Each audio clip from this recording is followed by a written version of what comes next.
Shalom, saudara.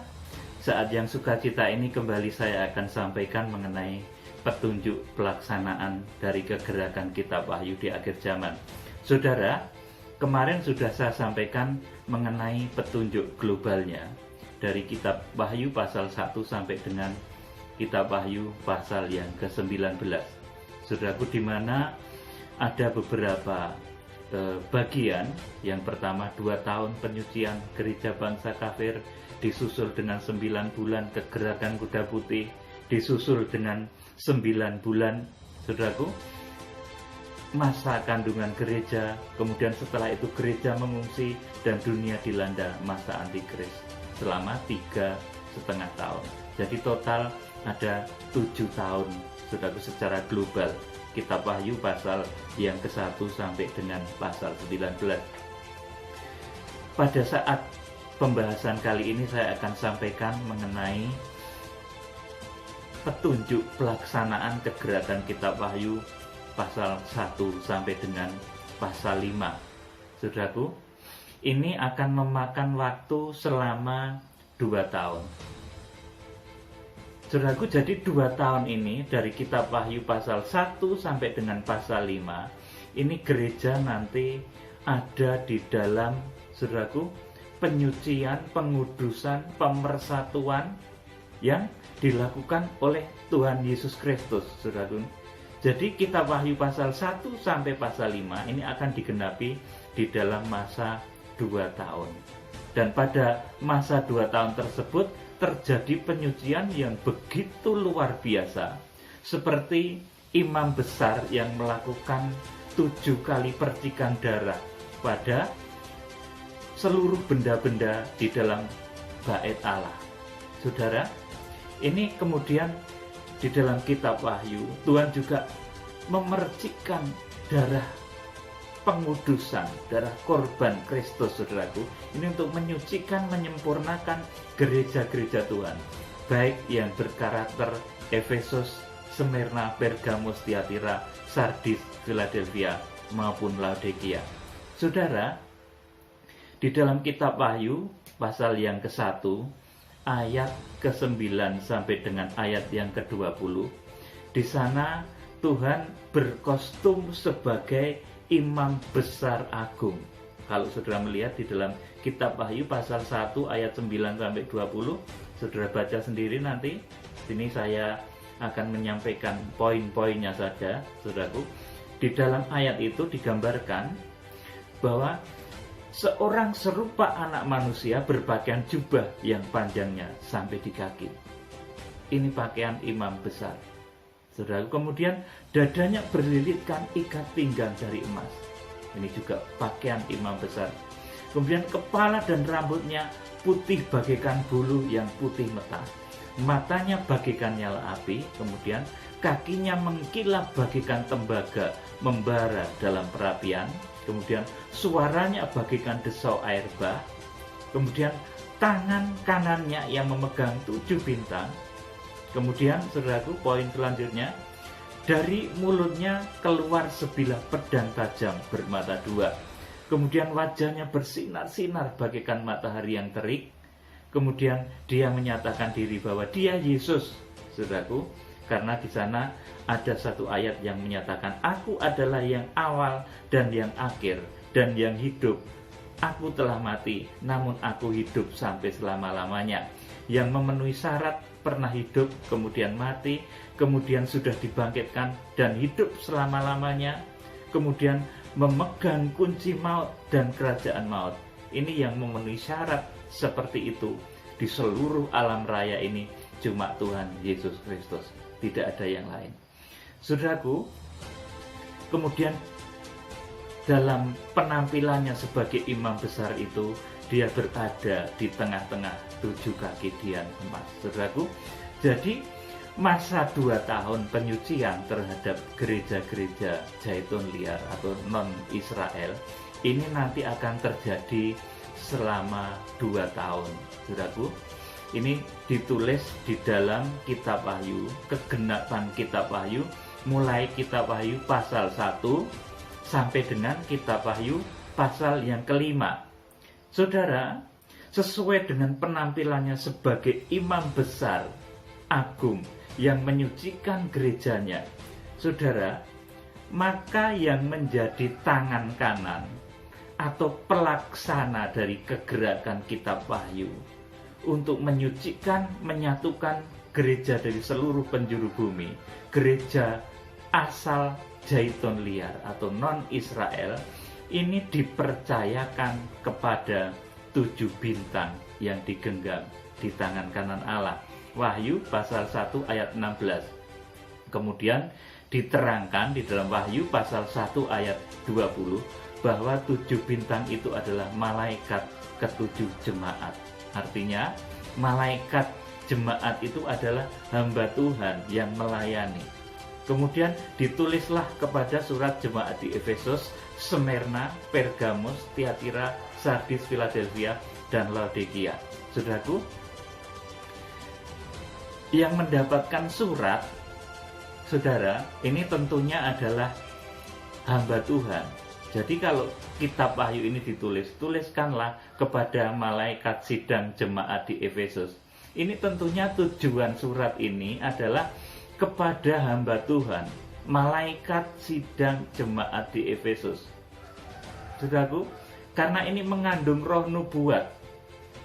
Kalau saat itu mungkin kepada gembala di Efesus waktu itu, tetapi di akhir zaman, saudaraku, ini mengandung roh nubuat, saudaraku, bahwa yang dimaksud dengan tuliskanlah kepada malaikat sidang jemaat di Efesus ini artinya surat itu dituliskan untuk hamba Tuhan yang tadi disebut sebagai 7 bintang yang digenggam di tangan kanan Allah, saudara, yang menggembalakan tipe jemaat Efesus, kemudian Smyrna, Pergamus, dan selanjutnya.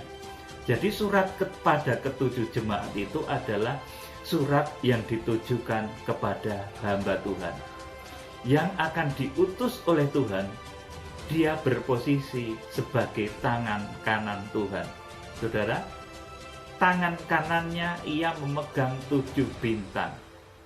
Jadi saudaraku, di dalam kostumnya sebagai imam besar ini, sebagai imam besar agung yang begitu dahsyat menyucikan gerejanya, tangan kanannya, saudaraku, ini memegang 7 bintang. Tangan kanan itu artinya apa, saudaraku? Dia memberikan mandat dan kepercayaan.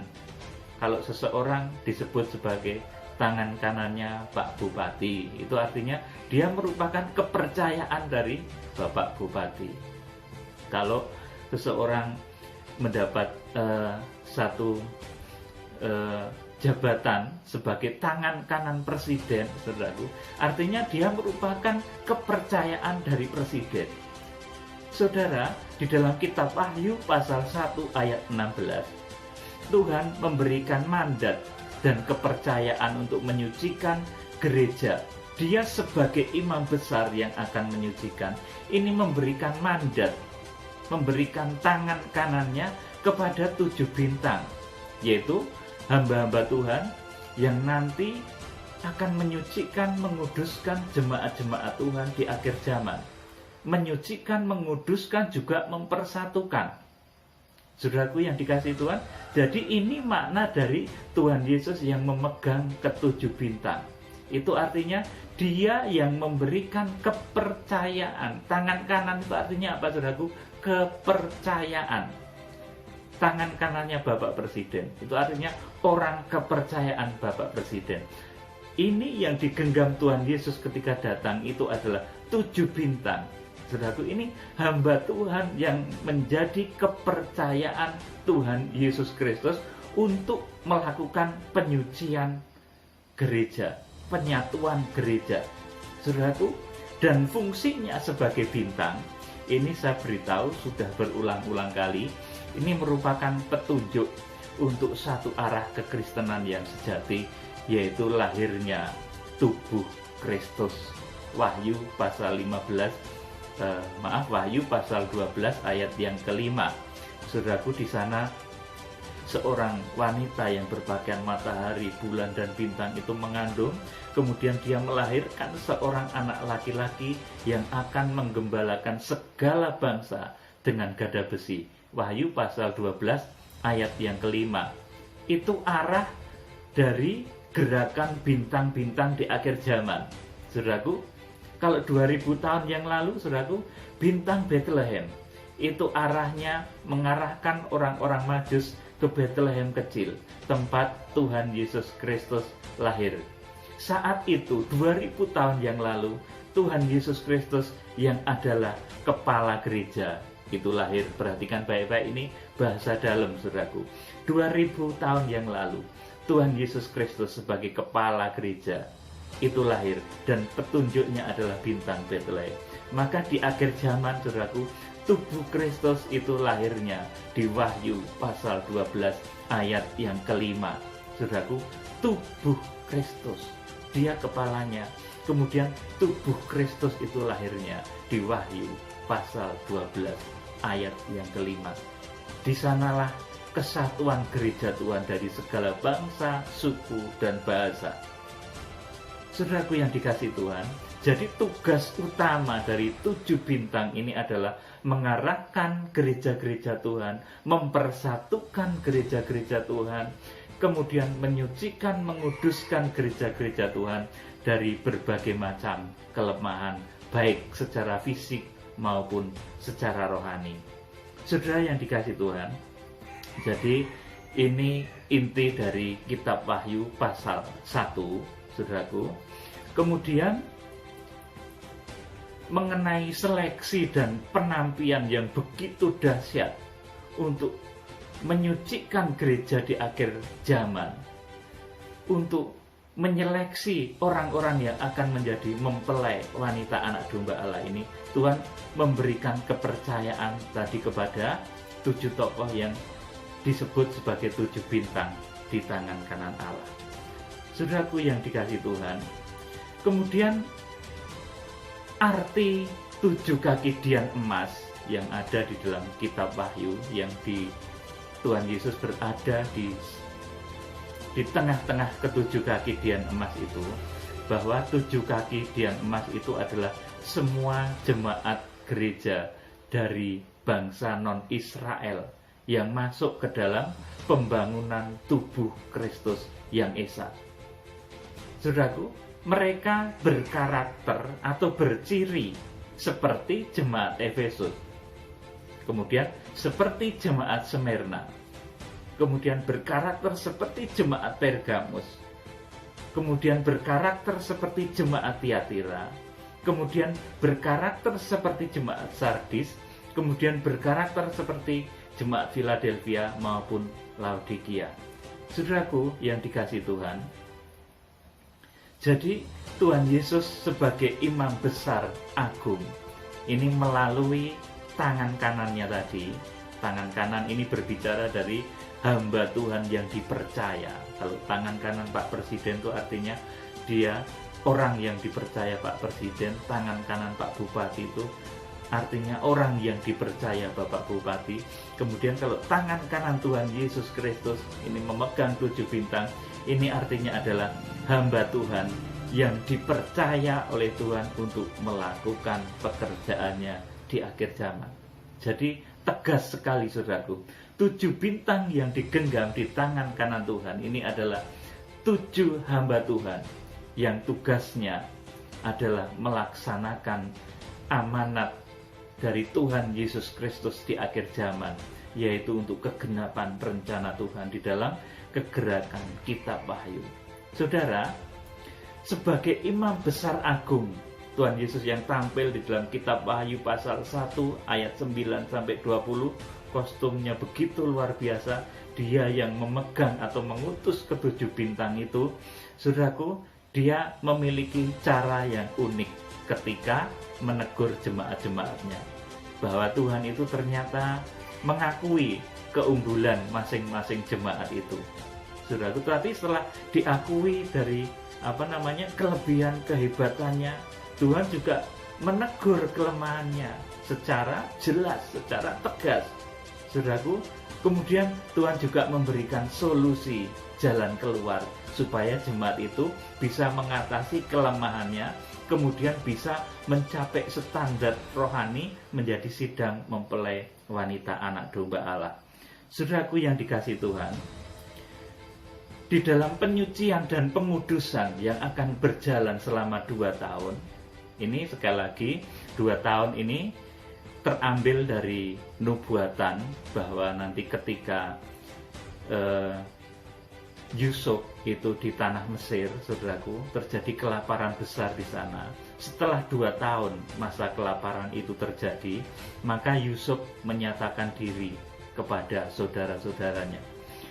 Saudaraku yang dikasihi Tuhan, demikian pula di akhir zaman, gereja-gereja non-Israel yang menerima Yesus yang dahulu dibuang oleh bangsa Israel, bangsa Israel tegar tengkuk tidak mau terima Tuhan Yesus Kristus.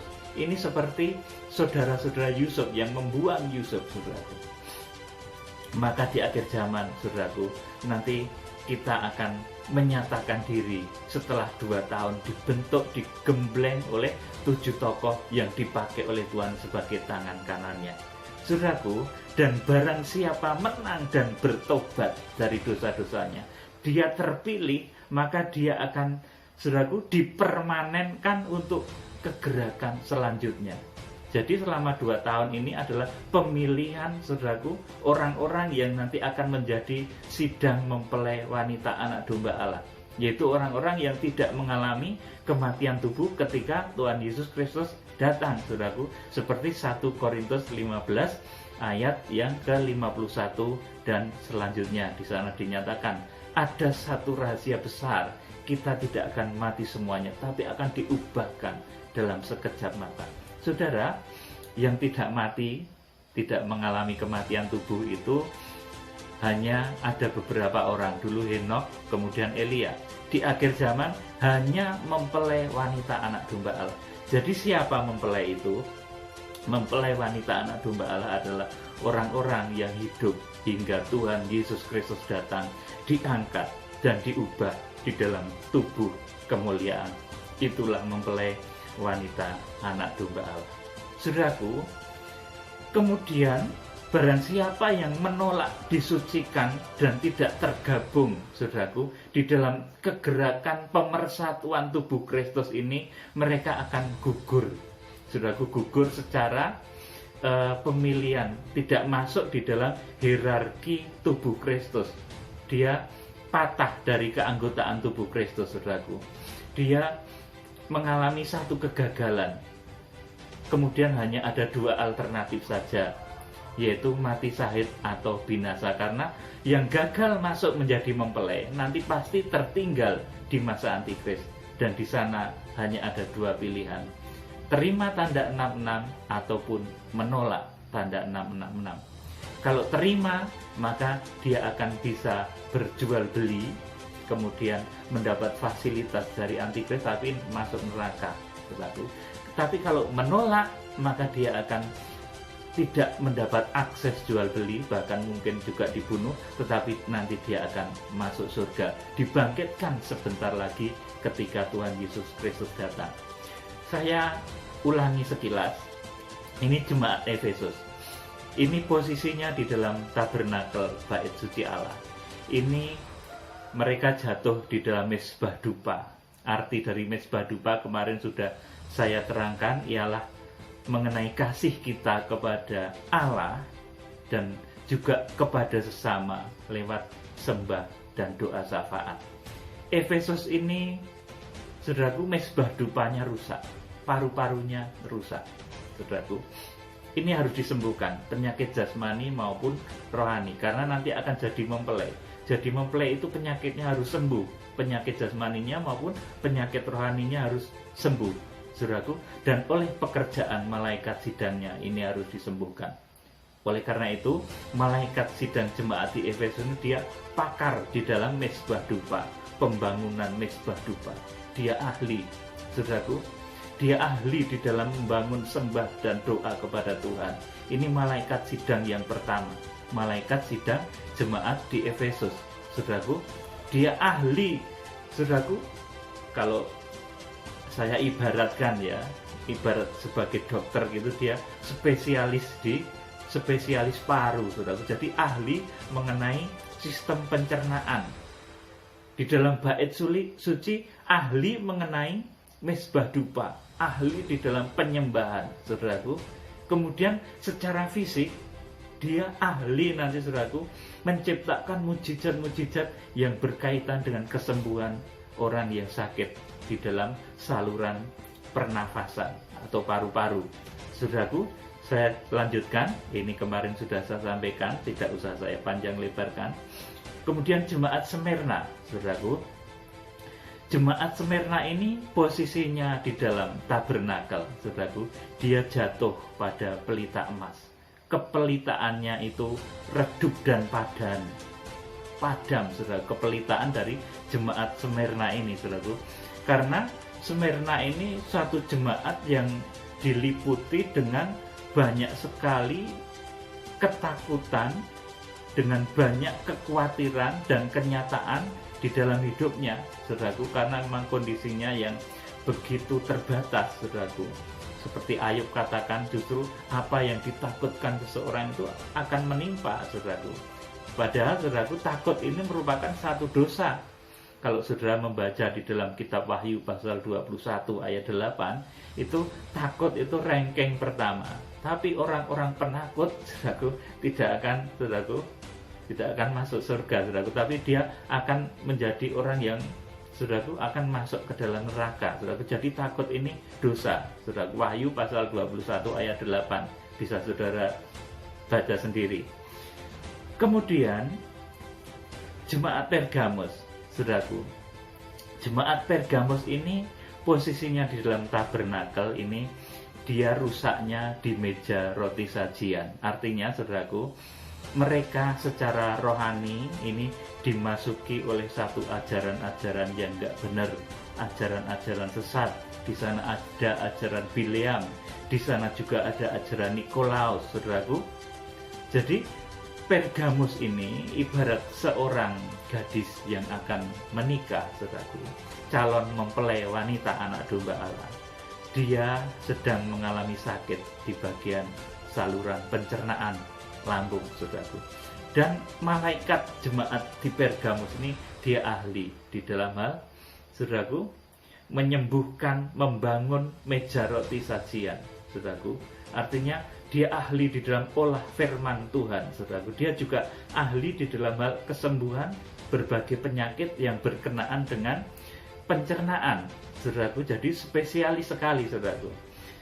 Kita lanjutkan, jemaat Tiatira, saudaraku. Jemaat Tiatira ini posisinya di dalam tabernakel bait suci Allah. Ini yang jatuh adalah pada pintu kemah, saudaraku, yang harus dibenahi. Karena jemaat Tiatira ini dia sekalipun beribadah juga, dia jatuh bangun di dalam dosa perzinahan dan pemberhalaan, saudaraku. Dan kalau, saudaraku, ini tidak bertobat, mereka akan terkena teguran sakit penyakit pada organ yang terkena pada pintu kemah, saudaraku. Karena jemaat Tiatira ini jatuhnya di pintu kemah. Jadi, saudaraku, pintu kemah itu tempat, saudaraku, masuk, pintu masuk antara pelataran dan ruang kudus, saudaraku. Kalau di badan manusia terkena kepada sistem reproduksi. Jadi kalau seseorang itu kena teguran di sana, dia terlibat dosa perzinahan baik secara jasmani maupun rohani, kemudian dia terlibat dosa pemberhalaan. Pemberhalaan itu perzinahan loh, saudaraku. Secara rohani dia berzina, saudaraku. Pemberhalaan itu sama dengan perzinahan, saudaraku, di dalam arti rohaninya. Saudaraku, kalau seseorang terkena tegur di dalam hal ini, maka seringkali terjadi penyakit-penyakit pada daerah, saudaraku, alat-alat reproduksi, saudaraku. Jadi malaikat sidang jemaat di Tiatira ini keahliannya, saudaraku, ibarat dokter gitu. Ini SPOG, saudaraku, spesialis, saudaraku, untuk menangani hal-hal yang berkaitan dengan alat-alat reproduksi. Jadi, saudaraku, 7 tokoh ini merupakan 7 hamba Tuhan yang memiliki spesifikasi membangun bait suci secara detail, mezbah dupa, kemudian saudaraku meja roti sajian, kemudian pintu kemah, saudaraku. Jadi ini merupakan tabib-tabib ajaib yang dipersiapkan Tuhan untuk mengobati penyakit-penyakit gereja Tuhan di akhir zaman, baik penyakit jasmani maupun penyakit secara rohani. Saudaraku yang dikasihi Tuhan, ini jemaat Tiatira, dia jatuh di pintu kemah. Saudara, kemudian jemaat Sardis, ini saya sekilas saja, saudaraku. Ini di dalam posisi tabernakel, ini dia jatuh di bejana pembasuhan yang harus diperbaiki. Jemaat Sardis ini dilihat orang seperti hidup padahal mati.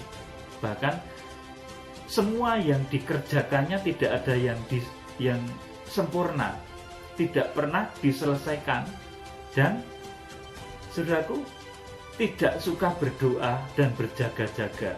Dan ini sangat, ancamannya saudaraku sangat berat, saudaraku, di dalam kitab Wahyu, bahwa kalau dia tidak bertobat, namanya itu akan dicoret dari kitab kehidupan, kecuali kalau dia mau bertobat, saudaraku. Jadi jemaat Sardis ini jatuhnya di bejana pembasuhan.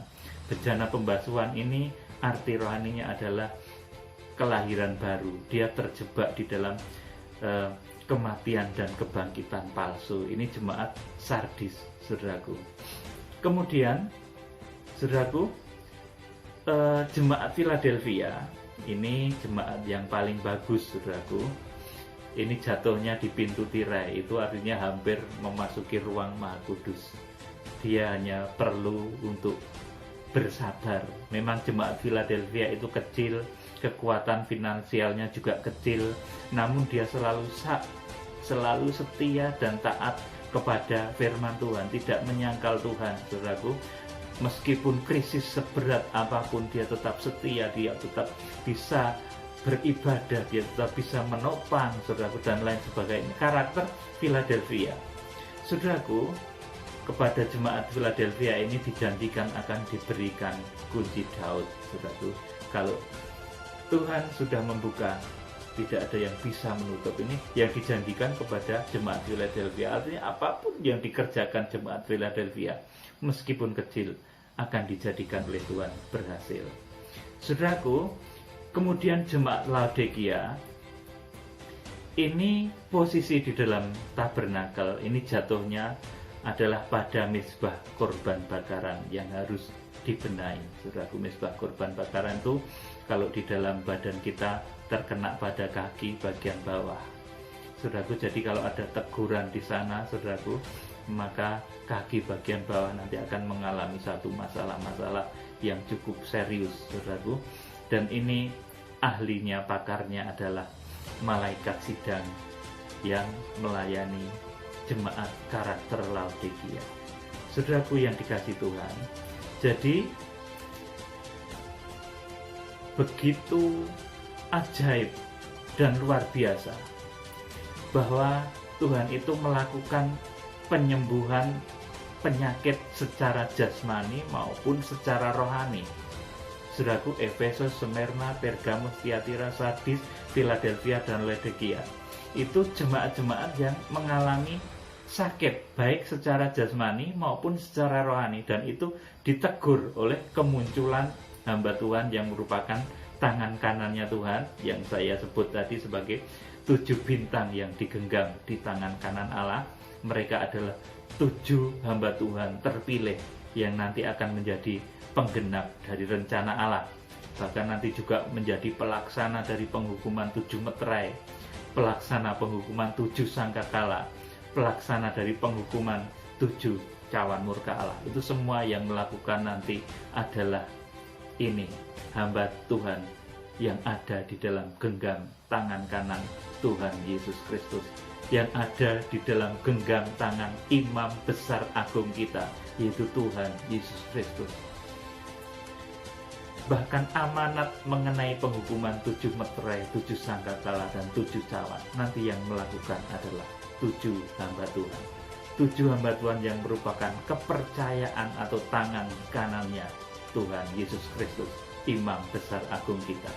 Saudaraku yang dikasih Tuhan, jadi untuk menyucikan dan menguduskan jemaat-jemaat gereja dari berbagai karakter, dari berbagai penyakitnya di akhir zaman, gereja-gereja dari non-Israel atau gereja Zaitun liar ini memakan waktu 2 tahun hingga nanti gereja itu terbentuk siap memenuhi standar sebagai bait suci Allah. Saudara, sebagai bait suci Allah di sini ini digambarkan melalui kitab Wahyu pasal yang keempat. Saudaraku, jadi setelah saudaraku jemaat-jemaat itu disucikan, dikuduskan, saudaraku ditegur kesalahannya, kemudian diberikan solusi supaya bisa mengatasi kesalahannya, mengatasi sakit penyakitnya baik secara jasmani maupun secara rohani, maka jemaat akhir zaman dari gereja Zaitun liar itu nanti dia akan berhasil menjadi bait suci Allah. Saudaraku, hidupnya, tubuhnya menjadi bait suci Allah. Saudara yang dikasihi oleh Tuhan Yesus Kristus, bait suci yang akan dibangun oleh tokoh-tokoh di akhir zaman itu bukanlah seperti Bahterano, bukan tabernakel Musa, bukan juga bait suci Salomo, maupun bait Allah seperti yang dibangun Ezra, Nehemia, saudaraku. Bahkan juga saudaraku bukan bait suci yang direhab oleh Raja Herodes, saudaraku, tetapi bait suci yang dibangun oleh tokoh-tokoh akhir zaman ini digambarkan nanti standarnya itu adalah di dalam kitab Wahyu pasal 4 ayat 1 dan sampai ayat yang ke-11. Saudara yang dikasih Tuhan, sekali lagi, jadi bait suci yang akan dibangun oleh 7 tokoh itu nanti arahnya bukan bait suci seperti Musa tabernakel suruh membangun benda lahiriah, membangun gereja, membangun saudaraku, membangun sesuatu yang lahiriah, membangun bait suci di Israel mungkin saudaraku, membangun bait Allah secara jasmani. Justru nanti pembangunan bait Allah secara jasmani itu sumber konflik utama akhir zaman, saudaraku. Tetapi yang dibangun oleh 7 tokoh ini adalah bait Allah rohani, yaitu badan kita yang menjadi bait suci Allah, dan patronnya saudaraku yang merupakan modelnya adalah Wahyu pasal yang keempat ayat 1 sampai dengan ayat yang ke-11. Saudaraku, saudara bisa baca Wahyu pasal 4 ayat 1 sampai ayat 11. Itu kenyataan bait suci Allah yang nanti diharapkan, yang nanti akan dibangun oleh 7 tokoh itu, saudaraku. Saya di sini akan terangkan saja artinya, saudara simak dan saudara baca sendiri kitab Wahyu pasal 4 ayat 1 sampai ayat 11. Itu kenyataan bait suci Allah yang dituju, yang akan dikerjakan oleh tokoh-tokoh akhir zaman. Itu adalah kitab Wahyu pasal 4 ayat 1 sampai 11. Ini Wahyu pasal 4 ayat 1, di sana ada pintu gerbang, dan di situ juga ada Tuhan Yesus yang suaranya seperti bunyi sangkakala, saudaraku. Kemudian siap membawa orang yang dikasihinya untuk masuk ke dalam bait sucinya, artinya untuk menyambut kedatangannya menjadi mempelai wanita anak domba Allah. Saudaraku, ini ayat 1, pintu gerbang. Di sana ada, saudaraku, Tuhan Yesus Kristus yang berkata dengan suara laksana bunyi sangkakala. Ini siap membawa orang yang dikasihinya, yang tadi dibentuk oleh 7 tokoh tadi untuk masuk ke dalam bait sucinya, untuk menjadi mempelainya. Tuhan akan bimbing. Saudaraku, kemudian Wahyu pasal 4 ayat 2 sampai 3. Ini di sana digambarkan tahta terdiri di surga, dan ada Dia yang duduk di tahta adalah Tuhan Yesus Kristus sebagai gereja, sebagai kepala gereja, sebagai mempelai pria surga. Saudaraku yang dikasih Tuhan, di Wahyu pasal 4 ayat 2 dan 3 ini saudaraku, dia yang duduk di atas tahta ini adalah Tuhan Yesus Kristus, kepala gereja, mempelai pria surga yang sendiri saudaraku. Jadi dia sedang menunggu atau menantikan mempelai wanita yang akan duduk bersama-sama dengan dia di atas tahta tersebut. Dia sedang menantikan terbentuknya tabut perjanjian Allah yang mengalami penyempurnaan. Dia sedang menantikan, saudaraku, terbentuknya tubuh Kristus, tubuhnya yang esa, yang arahnya nanti akan diarahkan kepada Wahyu pasal 12 ayat yang kelima, saudaraku, yaitu lahirnya tubuh Kristus, saudaraku. Ini Wahyu pasal 4 ayat 2-3. Dia yang duduk di tahta, saudaraku, ini sendiri, saudaraku. Tuhan Yesus sendiri yang sedang menantikan mempelai wanitanya, saudaraku. Kemudian Wahyu pasal 4 ayat yang keempat, saudara perhatikan baik-baik. Di sana juga ada 24 tua-tua yang berada di 24 tahta, saudaraku, yang mengelilingi tahta Allah, saudaraku. Saudara perhatikan baik-baik Wahyu pasal 4 ayat yang keempat, saudara baca sendiri ya, karena saya ini pokok bahasan sedikit panjang, jadi supaya lebih efisien. 24 tahta dan 24 tua-tua ini siapa, saudaraku? Ini adalah 12 rasul hujan awal, saudaraku, dan 12 rasul hujan akhir. Jadi saudaraku, ada 24 rasul dari kegerakan awal gereja dan akhir gereja Tuhan. Saudaraku, itu ada 24 rasul, dan 24 rasul ini semuanya meninggal dunia. Saudaraku, tidak ada yang menjadi mempelai. Jadi yang menjadi rasul, yang kangen jadi rasul, saudaraku, siap, dia harus meninggal dunia. Saudaraku, 12 rasul hujan awal itu juga meninggal dunia, 12 rasul hujan akhir ini juga meninggal dunia. Maka kedudukannya bukan di ruang Maha Kudus, tetapi di 24 tahta dan 24 tua-tua. Saudaraku, ini merupakan penggenapan dari meja roti sajian yang di atasnya terdapat 12 roti, dan setiap satu roti ini dibuat dari 2/10 eva tepung yang terbaik. Kemudian jatah satu orang Israel pada saat itu adalah 1/10 eva. Artinya, saudaraku, satu roti ini untuk 2 orang.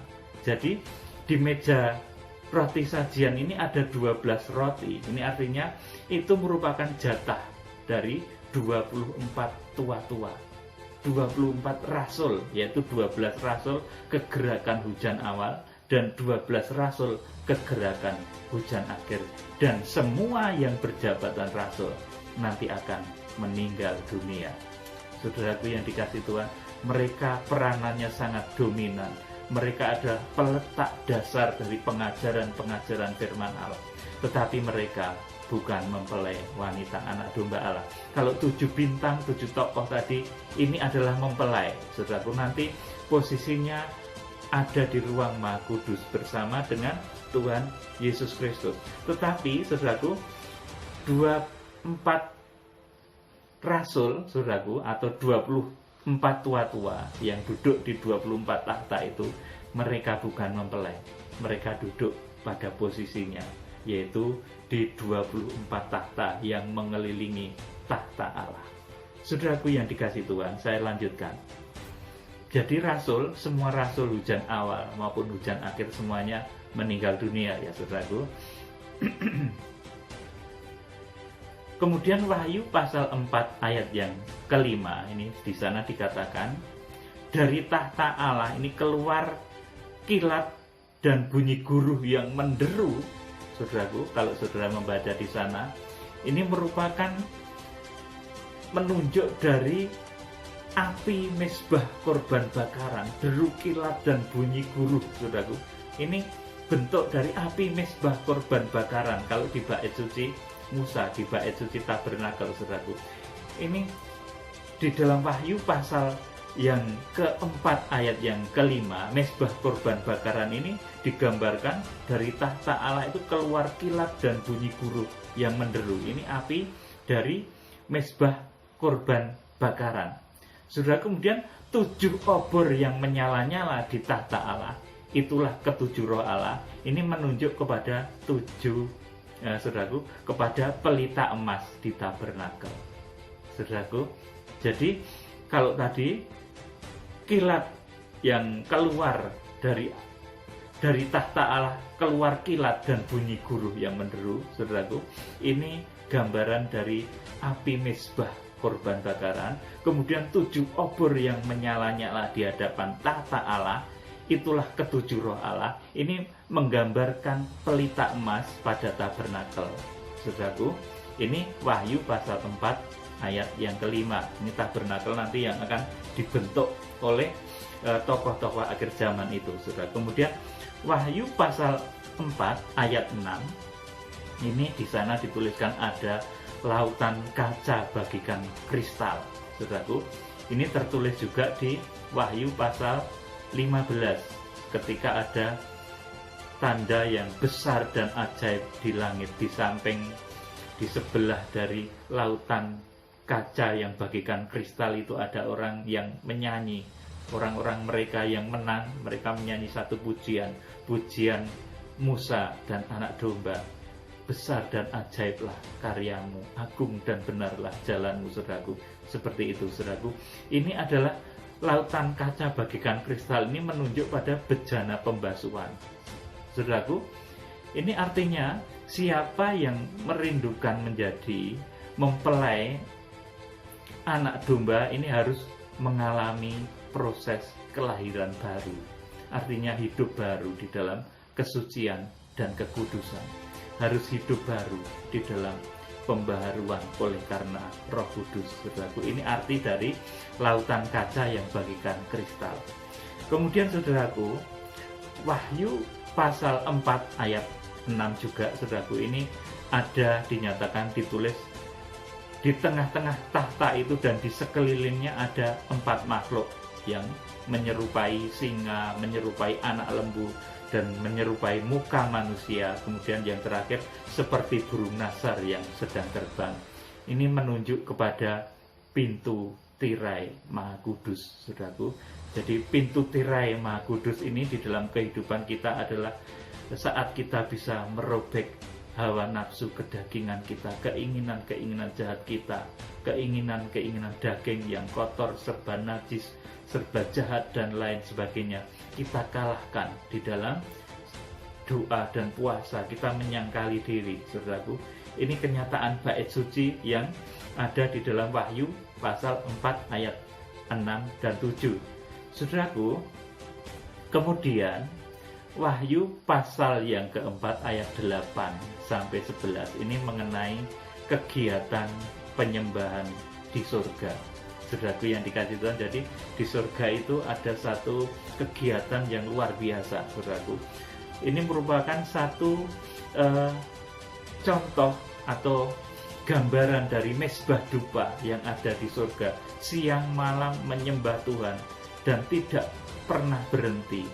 Jadi aktivitas di surga itu semuanya, saudaraku, segala puji, hormat, kemuliaan itu bagi Tuhan. Suasana sembah.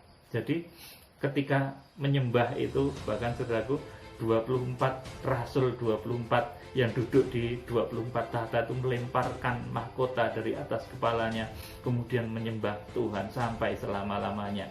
Saudaraku, jadi ini gambaran mezbah dupa. Wahyu pasal yang keempat ayat 8 sampai yang ke-11. Kemudian Wahyu pasal 5, saudara, kalau melihat Wahyu pasal 5, ini sudah saya terangkan ya, di sana ada gulungan kitab yang termeterai. Itu pertama menunjuk kepada nanti terbukanya rahasia dari kitab Wahyu yang hanya bisa dibuka oleh Tuhan Yesus Kristus, tetapi nanti akan diberikan kepada hambanya. Gulungan kitab itu menjadi terbuka di Wahyu pasal 10, saudaraku, ayat yang ke-3, saudaraku. di sana rahasia itu menjadi sudah terbuka, saudaraku. Gulungan kitab kecil yang terbuka, saudaraku. Kemudian juga, saudaraku, Wahyu pasal 5 ini, saudaraku, ini menunjuk kepada ketika nanti terjadi pentahbisan atau pelantikan dari orang-orang yang dinyatakan layak untuk mengikuti kegerakan kuda putih, saudaraku, dan akan menjadi sidang mempelai wanita anak domba Allah. Saudaraku yang dikasihi Tuhan, ini kalau saya jelaskan ini karena panjang sekali ya, saudaraku. Jadi sekilas saya sampaikan demikian, kiranya saudara bisa menjadi paham. Jadi kegerakan penyucian, pengkudusan dari gereja-gereja Zaitun Liar itu berjalan nanti selama 2 tahun, saudaraku.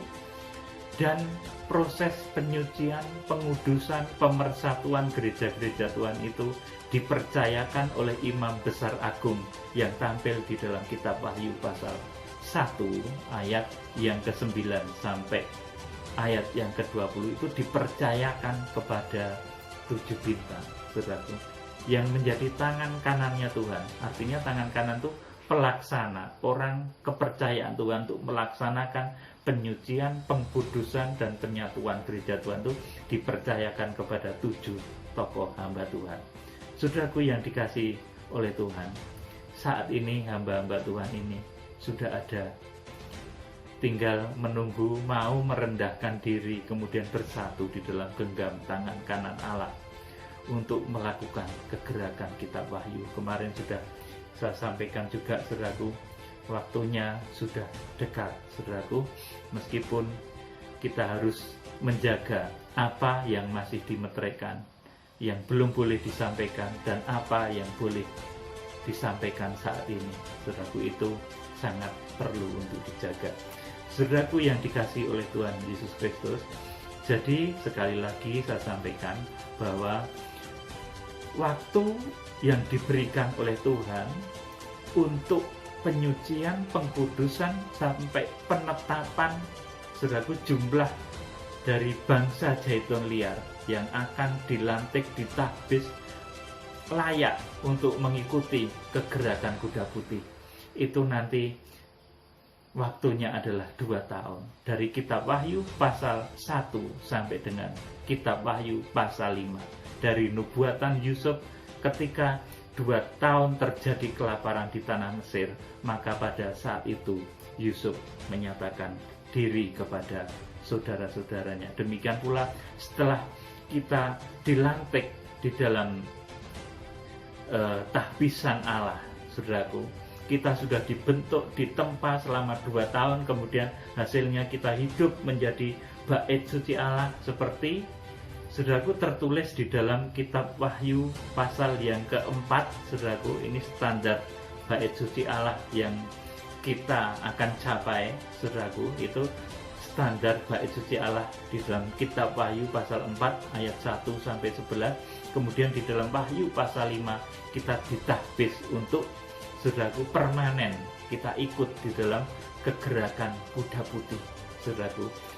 Itulah ketetapan, saudaraku, bilangan jumlah mempelai bagi gereja non-Israel. Karena sesudah itu kesempatan dari gereja non-Israel nanti sudah tertutup kalau sudah kegerakan kuda putih, saudaraku. Kegerakan kuda putih itu nanti prioritasnya, saudaraku, adalah menjangkau bangsa Israel, yang secara hurufiah nanti ditulis jumlahnya adalah 144.000 orang. Saudaraku yang dikasihi Tuhan, jadi demikian, manfaatkan waktu yang masih ada untuk sungguh-sungguh memahami firman Tuhan. Kita belum masuk kitab Wahyu pasal 1 ya, saudaraku. Tetapi saat ini pun saudara harus mulai memiliki sifat yang semakin baik, semakin kudus, semakin benar, dengar-dengaran dengan suara Roh Kudus. Nanti ketika kita masuk kitab Wahyu pasal 1, tandanya 7 bintang yang digenggam di tangan kanan Allah ini mulai bekerja, saudaraku, menyucikan, menguduskan, menyatukan gereja-gereja Tuhan. Kemudian arahnya adalah Wahyu pasal 4. Terbentuknya jemaat menjadi bait suci Allah yang berstandar Wahyu pasal 4 ayat 1 sampai 11.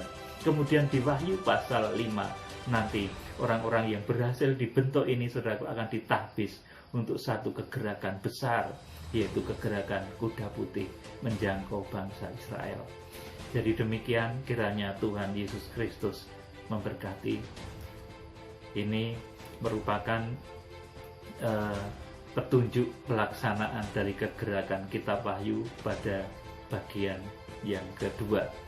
Kita akan lanjutkan untuk bagian selanjutnya untuk kegerakan kuda putih besok atau lusa. Nanti kalau sudah tepat waktunya saya sampaikan, nanti akan kita lanjut lagi dengan petunjuk pelaksanaan dari kegerakan Kitab Wahyu pada bagian yang ketiga, keempat, dan selanjutnya. Saudaraku, kiranya Tuhan Yesus Kristus memberkati. Salam penuaian, haleluya, amin.